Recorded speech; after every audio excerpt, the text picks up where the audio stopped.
I've spent thousands to get my struggle more than your free to play.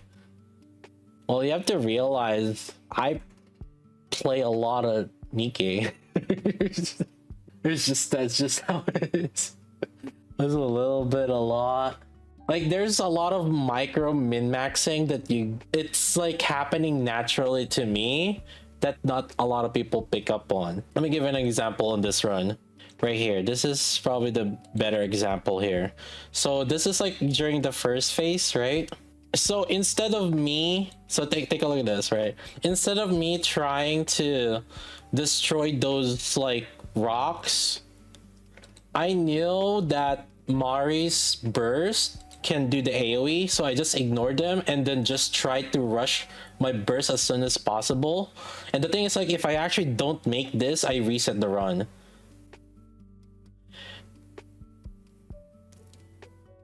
And this one, it's like I'm delaying the QTE here because what's gonna happen here is I can get another burst. So that way I'm not doing this QTE without full burst. And that's pretty huge because doing this QTE without full burst, super slow. Yeah, I mean, you can see how smooth I kind of do this, right? Like it was super fast, right?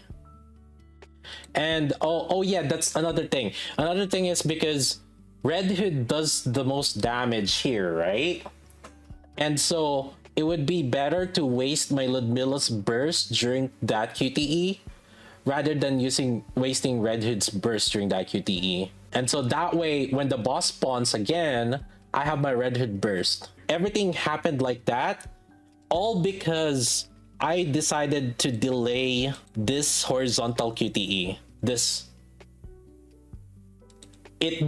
Everything won't matter on that timeline if I did not do this delaying. So it's like, it's those micro decisions that I'm doing in my head because like I'm pushing the timeline, but this timeline is for the better so that like I'm doing more damage. A lot of you would just like, you see a QTE, right? Like you see a QTE, you would just like, you would just like do them immediately.